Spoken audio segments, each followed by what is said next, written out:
So today we're finishing up our conversation about the Tao Te Ching, and we are talking about overcoming obstacles and challenges and overwhelm, and how do we move through that into a new place. So I just invite you to open your hearts and minds for whatever is here for you this morning.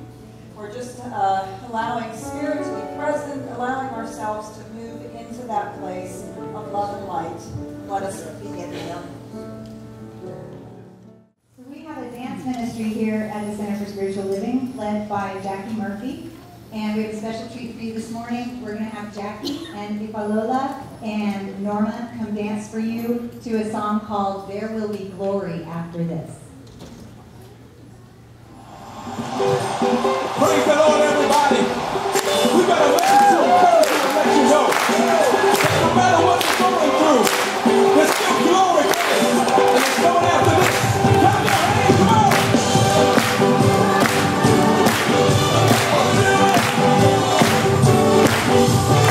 We want to encourage you tonight. Come on out, you sing.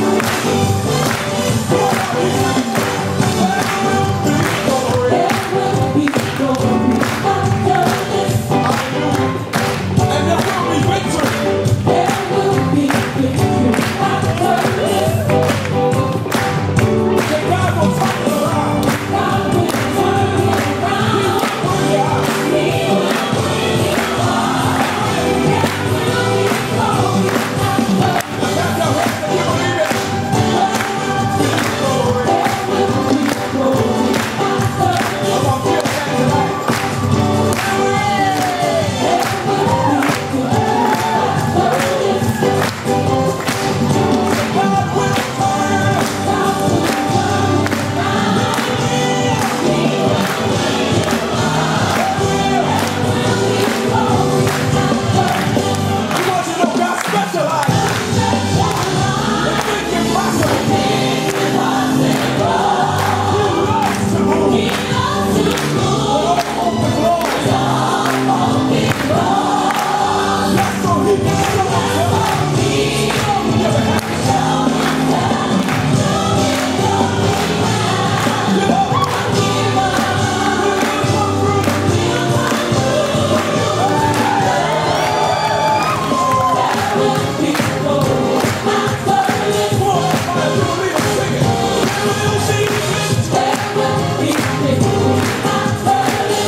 Work off a few calories while you're at it.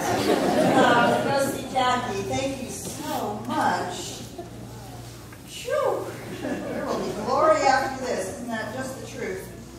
And isn't it nice to know that, yes, we can actually be victorious, even when we are struggling with things. So are kids going back to their classrooms? They came to watch the dance?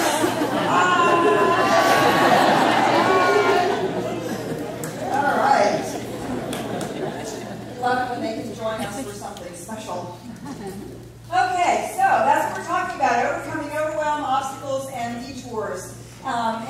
Jack in the dance ministry told me that they wanted to do that dance as an affirmation, that there will be praise and glory as we move through on the other side of overcoming our obstacles, overcoming overwhelm, managing to make our way through the details. There is a place on the other side where we come out victorious.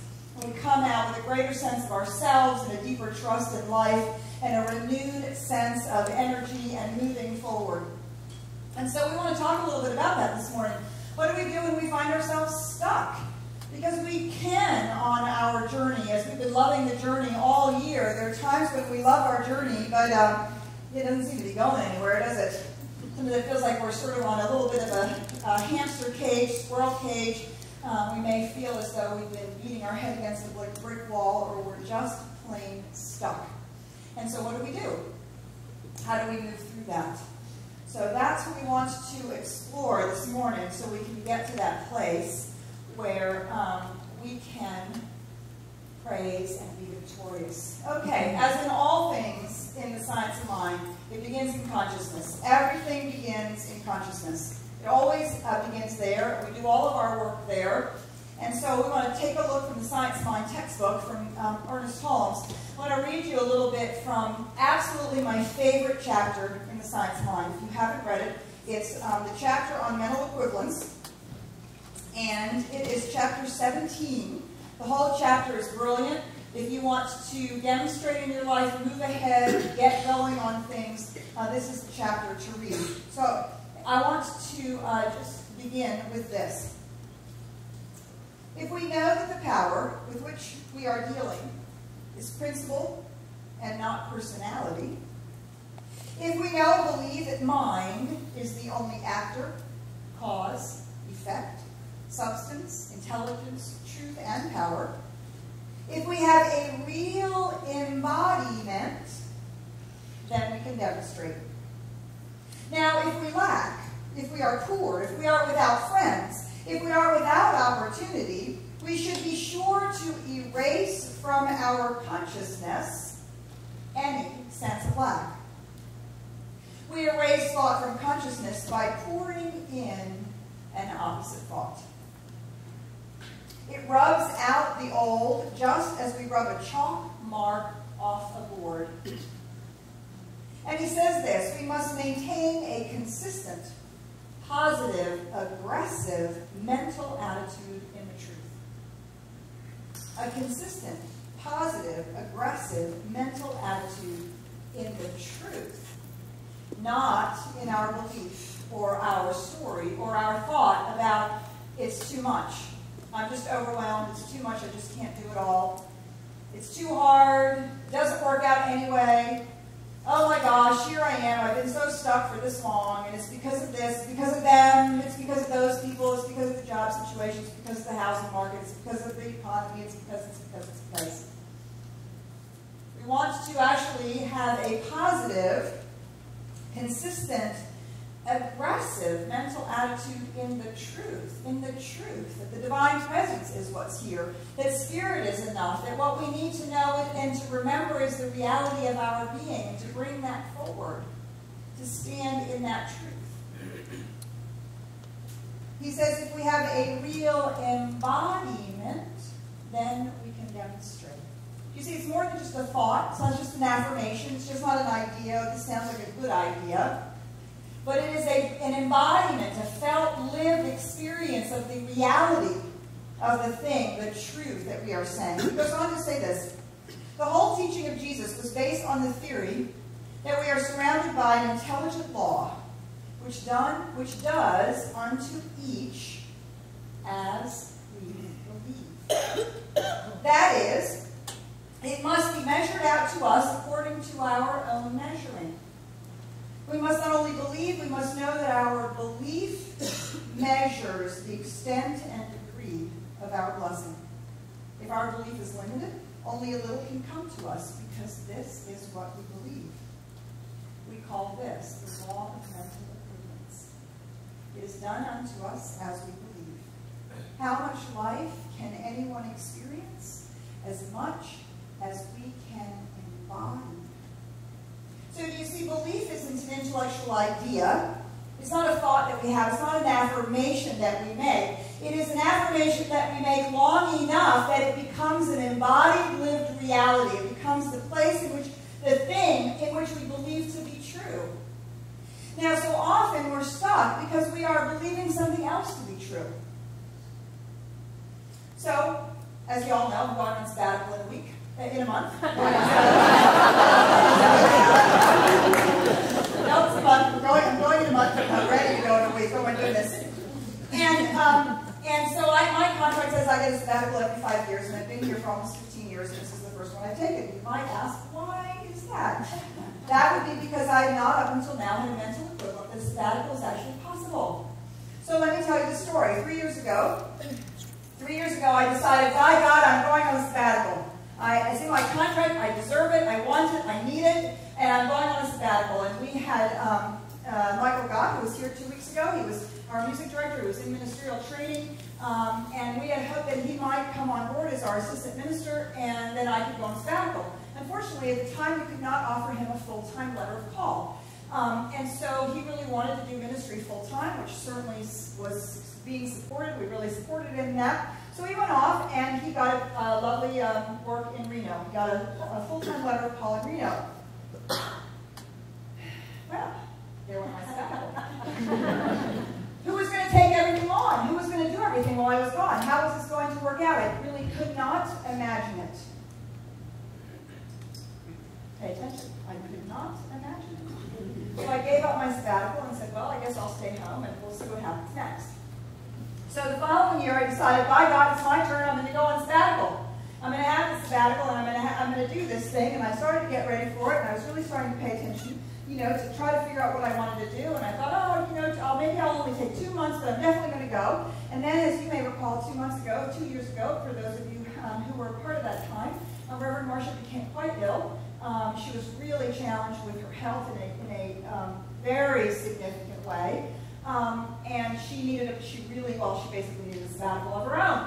And so I sent her home for 8 weeks and said, you need to go home and get well. You need to go home and get well, take care of yourself. I don't want to see you. I don't want to hear from you. I want you to take a break. She really needed it. And, well, I couldn't imagine with her being home what I was going to do with my sabbatical. Couldn't imagine how it was going to work out. So I gave it up. I said, no sabbatical for me because, well, who's going to take care of everything? How's it going to work?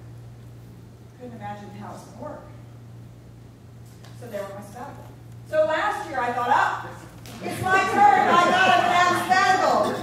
And I thought, okay, forget this nonsense about trying to get 3 months in a row. It's just not going to work out. So I'll take a week. I'll take a week every other month. I'll take 3 months worth at a week. Well, that lasted about until February. And then I thought, well, I can't really imagine how I'm going to take a week every month because every time I have to recover from that week being gone, it's like so much work to just recover from being gone for a week. I was like, forget it.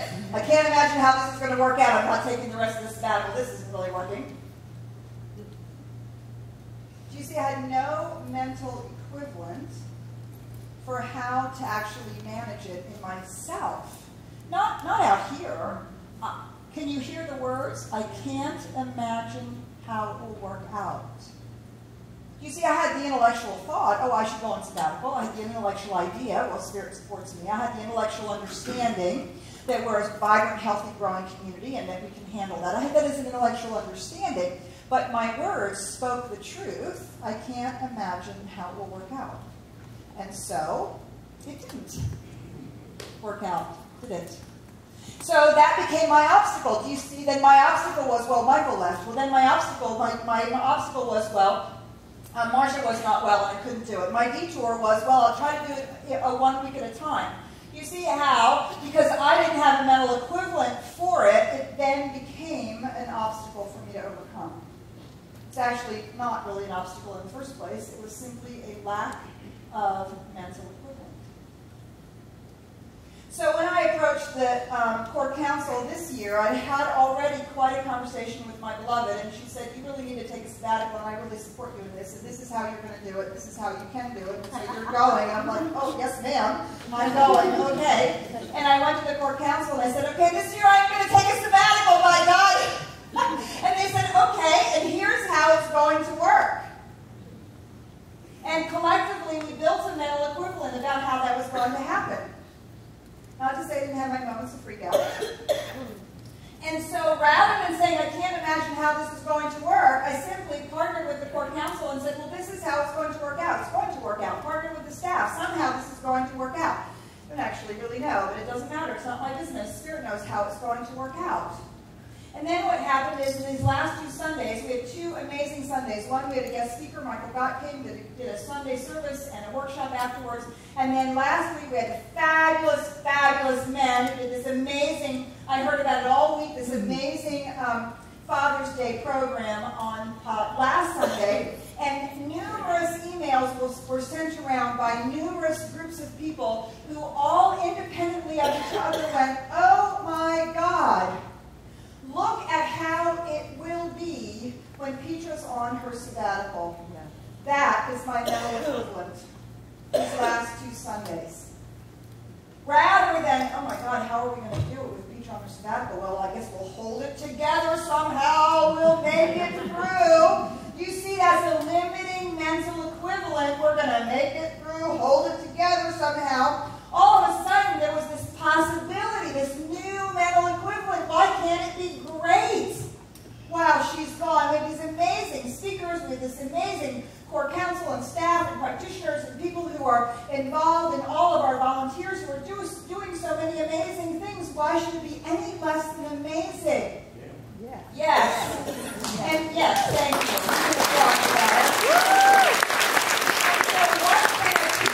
An obstacle or overwhelming, oh my gosh, we thought it was going to be happening, is overwhelming. You see, by shifting our consciousness around it, seeing it differently, holding a bigger mental equivalent, we can now engage in this time period without it being an obstacle, without it being something overwhelming, but actually as something quite amazing.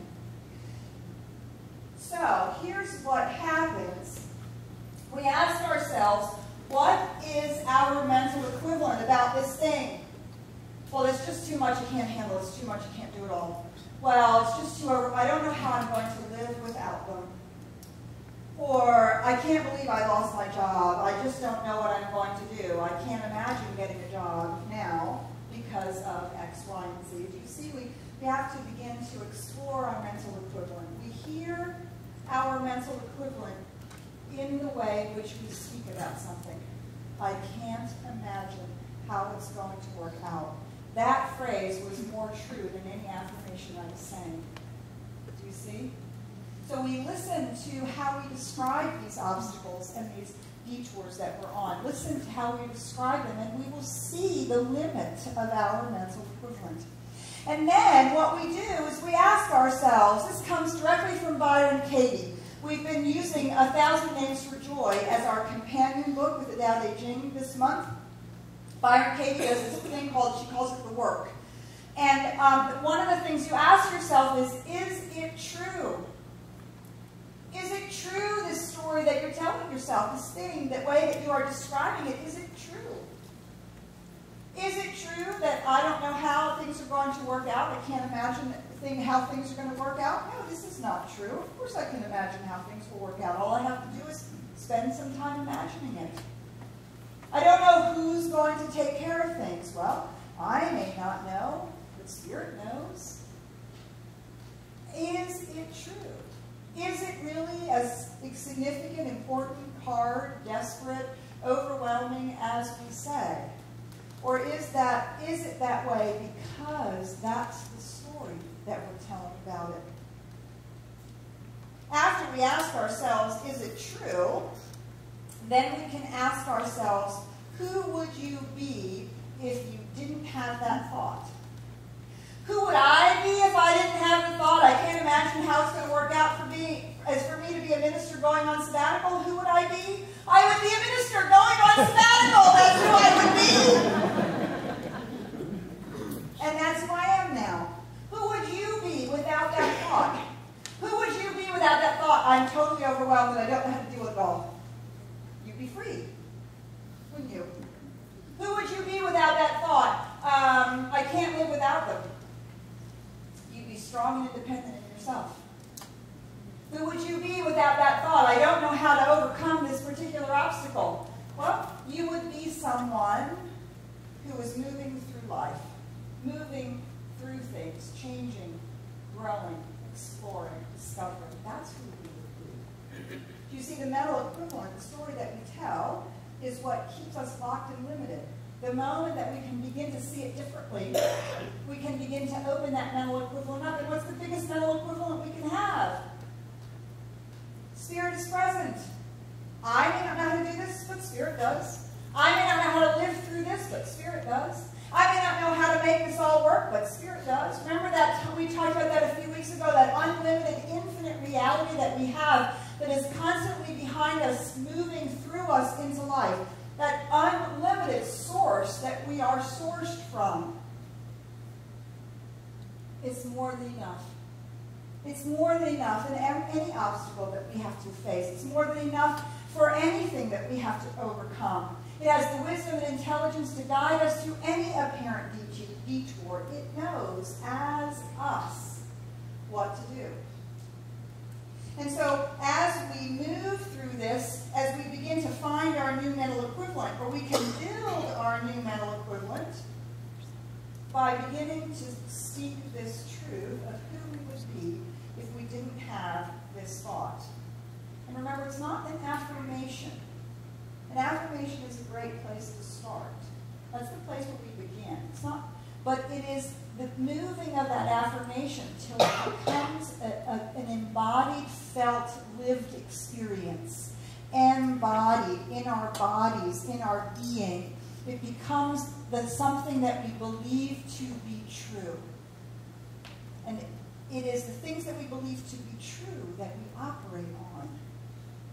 If we don't like the way that we are dealing with our obstacles, we have to find a different thing to believe to be true. So, as we want to know what our mental equivalent is, we have to listen to our story. Our story tells us about the obstacles and the overwhelms. The overwhelm. And so, rather than listening to our story, Byron Katie, she always talks about the first place you have to start is you have to see what is. You have to see what actually is, what really is. She writes this, in this is 1,000 Names for Joy, the companion book to the Tao Te Ching. I have a word for God, reality. I call reality God because it rules. It is what it is. You don't get to vote in what it does, and it doesn't wait for your opinion or your permission.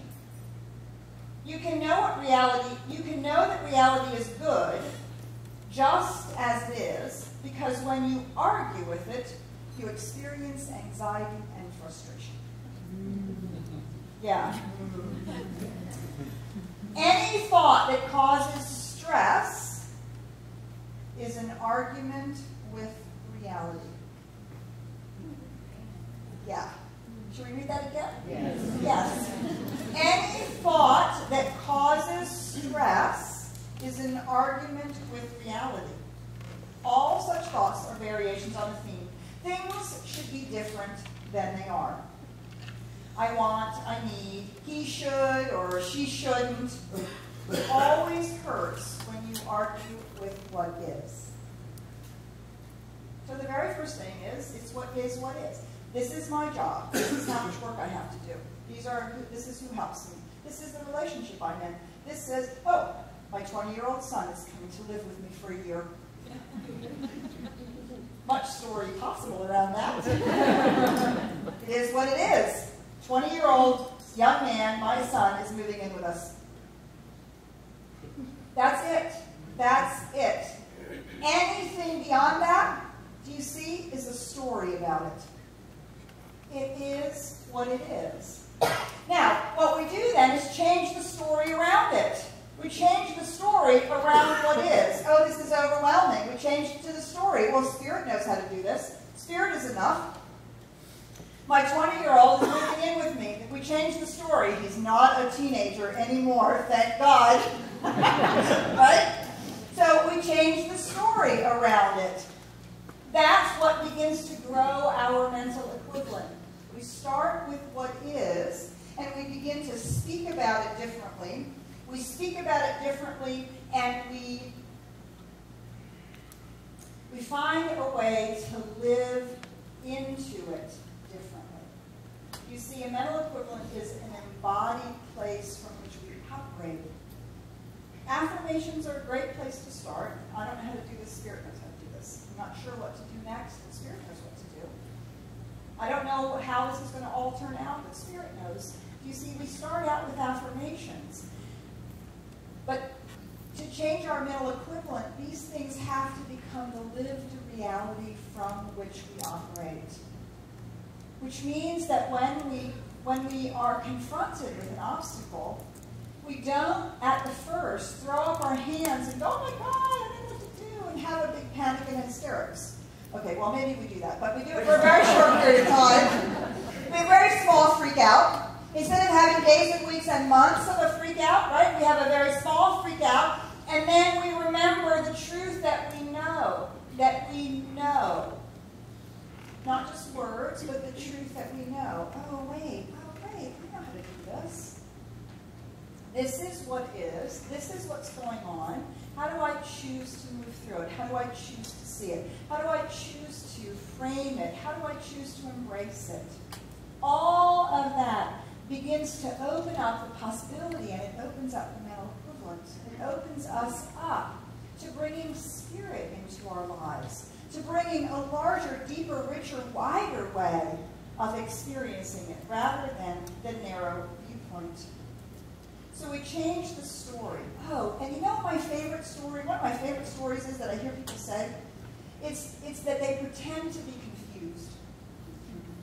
Yeah, I don't really know what to do about that. I don't really know what I should say. I don't really know how to move forward. I don't really know how to do that. You know, the truth is, it's not that we don't know. We pretend to be confused because we don't actually want to do what we know to do. Right? And so we pretend to be confused. So when we change our story, do you see what we're doing is we're actually taking responsibility for our response to what is. Responsibility, the ability to respond. Not react, not freak out, not get lost in our little idea about life, but each time we discover our ability to respond. How do I respond to what is? Not the story I've created around it, but the actual facts of what is. How do I respond?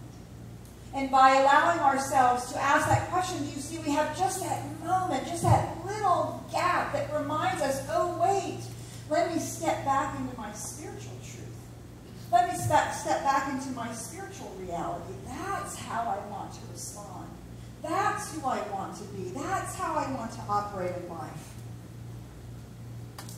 So, when we change the story, obstacles and overwhelm simply show you where your mental equivalent is not including the power, presence, bigness, and reliability of God as being fully present in your life. That's it. That's what's happening. It's really not an obstacle. It's really not an overwhelm. It's really not a detour at all. It's simply what is. We label it those things: obstacle, detour, overwhelm. Right? It simply is what is.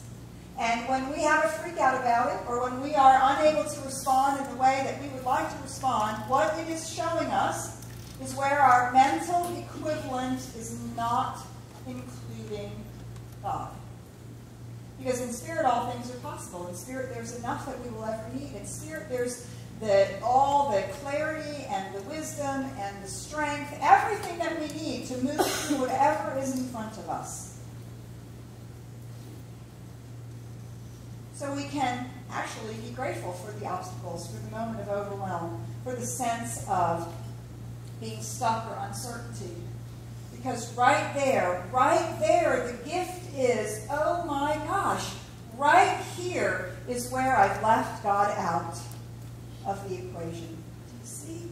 And now we're invited into, well, what would it be if I brought Spirit back in? How would it be if Spirit were a part of this equation? And then things are different. So, Robert Frost says the only way out is through. The only way out is through. It is through the shifting of our stories, the shifting of our mental equivalents. So I wanted to tell you this story. Sometimes obstacles are actually the way that we learn things. We learn and practice. So a friend of mine and I decided to learn how to play golf. This is me learning how to play golf. Yeah, well, at least this is what I thought learning how to play golf was going to be. I thought it was going to be all about, angles and force, and you hit the ball with this force, and then it will go over there at that length, and you got to, you got to hold the club this high, and all this, sort of stuff, because that's a little bit of how I was taught other sports when I was a kid. And, yeah. Well, then my friend and I, we took golf lessons. We're taking golf lessons with Kathy Farrer, fabulous golf teacher, science mind, on the driving range. Thank you very much. So, what's the very first thing that Kathy says to me? She says, Petra, you need to relax. You cannot have a death grip on the club. I wonder where else I have a death grip in life, right? You cannot have a death grip on the club. You have to relax, be one with the, she always now. But I'll tell you, she was implying it. Okay, and then she said this really bizarre thing. She said, you don't actually try to hit the ball. Okay, like, what is the point? You don't actually try to hit the ball. You go get the little silly little white ball into the little cup over there, right? And follow it around like for 18 holes. What do you mean you don't have to hit it into the cup? She said, no, don't pay any attention to hitting the ball. All you have to do is swing the club. That's all you have to do. The club will magically and mysteriously hit the ball by itself. And the ball will go sailing up into the air, onto the, whatever it's called over there. Okay, I understand, very, onto the fairway, well, we were in the driving range, I don't know, the grass out there. So I would do that. I would swing my club, and magically, sure enough, the ball would loft into the air and be like, oh my God, that was a great shot, let me do that again. And I'd go like, oh, boom. So, the next thing we learn is the harder you try to hit the ball, the less it goes, the worse it gets. It's like, oh my goodness. Okay, now at this point I'm annoyed. Okay, so do you know how many times I've heard this message? On the yoga mat, in meditation classes, in spiritual mind treatment classes. How many times in ways and places have we heard this message?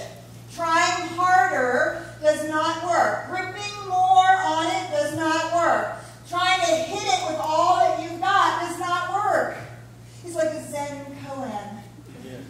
Swing the club, and the ball will go where you want it to go. It's like, oh, what is the sound of one hand clapping?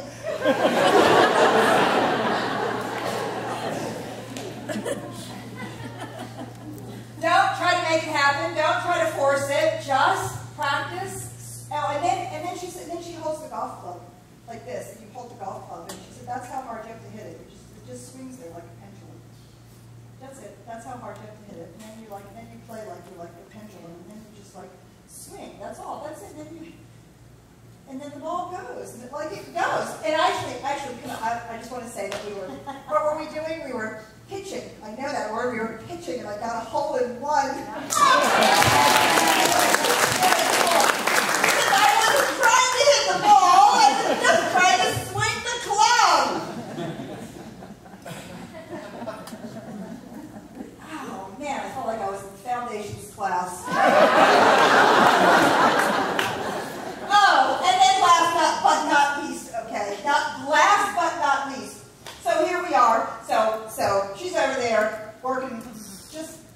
go over there and talk to that person over there. I'm going to work here. I'm going to work on my swing, and I'm going to do the swinging thing. And I'm swinging it, and then I'm like, oh, let's do the next one. Let's do the next one. Let's do the next one. Let's do the next one. She comes over to me, and she says, Petra, just take a break between each ball. It's not like a machine gun. I thought I was out here to hit these balls. No, she says, Petra, take a break. Take a breath. Watch the birds. Fly. Take it to the clouds. Then hit the next ball. Okay, this was getting really annoying.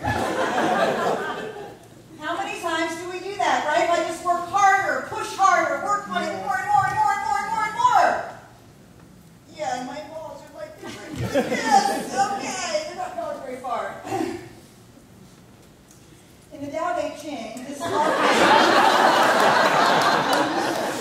lovely thing that Kathy was trying to teach me is called Wu Wei. Wu Wei in the Tao Te Ching is called to act without acting, to do without doing. This is number 48. In the pursuit of knowledge, every day something is added. In the practice of the Tao, every day something is dropped. Less and less do you need to force things until finally you arrive at non-action.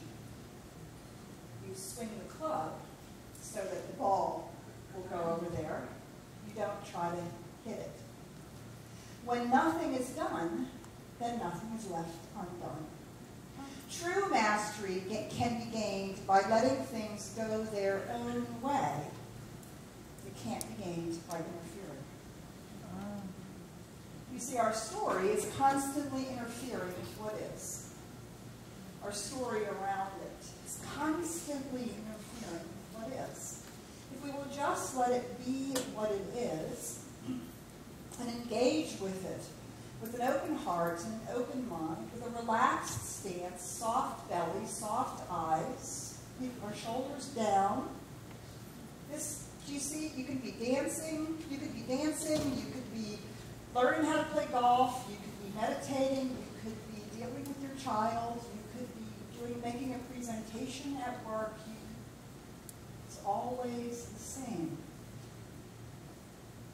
If our mental equivalent is that spirit is present, that the divine is manifesting itself in and through and as us, and that it is always enough, it's more than we'll ever need, it's the infinite reality upon which we rest, if we know that this is the truth of who we are, now we engage in life openly.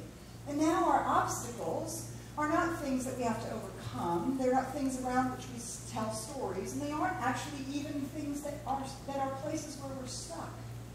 They're simply an opportunity for awareness. Oh, here's a place where I'm not relying on the presence and power of the divine, where I've forgotten how big the infinite is, where I've forgotten how powerful the infinite is, where I've forgotten how much of enough of everything the infinite is. And as we remember that, that moves us through to the other side. And our life is like that beautiful golf ball that you can hear it when it hits right. Kathy kept saying, just listen, and you can hear it when it hits right. And then it sails off there. It doesn't yet sail completely straight, but it does sail off there, like our lives will do.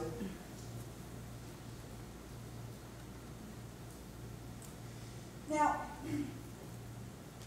here's what we just said. Opportunities to learn and grow and practice living based on what you say and believe.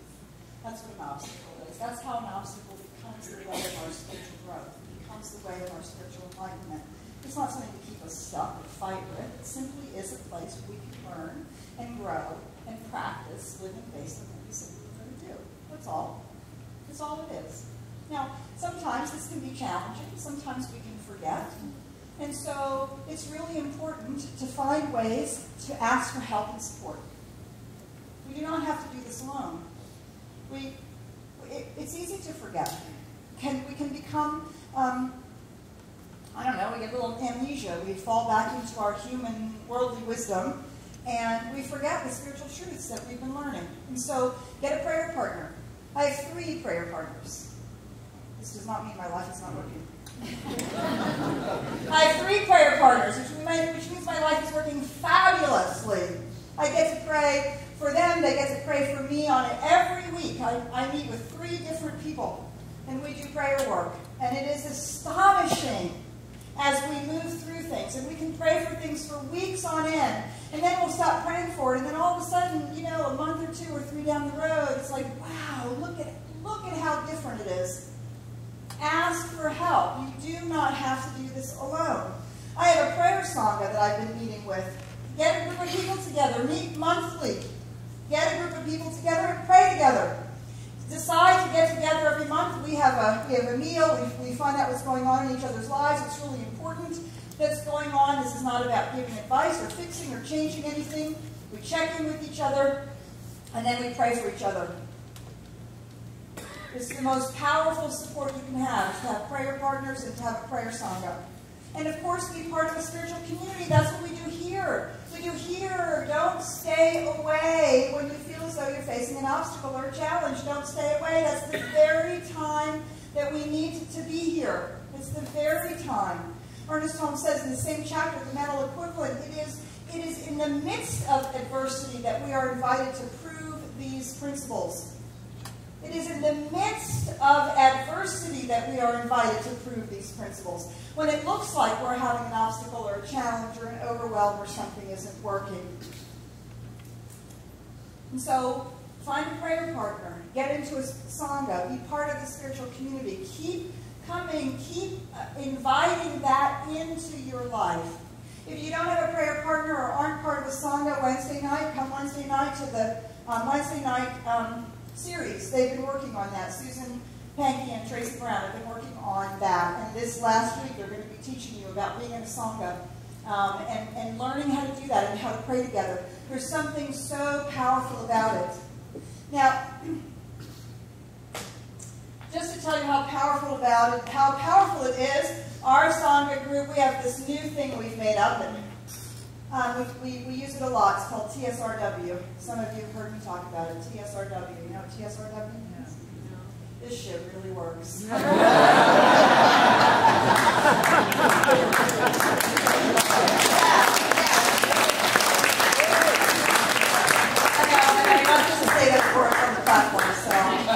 But it is actually how we say it. And you can clean it up. This stuff really works. And it really works if you work it. It really works if you work it. That means that every obstacle, every challenge, every moment that we're feeling stuck is a call to our spiritual growth. It is grist for our spiritual mill. Rather than allowing it to become this big story, right? Let's change the story and tell the story. Oh, here's an opportunity for me to learn and grow, for me to practice my spiritual principles, for me to ask for help, for me to pray and have others pray with me, so that I can move into a greater sense of my own reality. So this week, I really invite you to begin to pay attention to how you tell the story about these things and to change it and reach out and ask for help. Let us pray.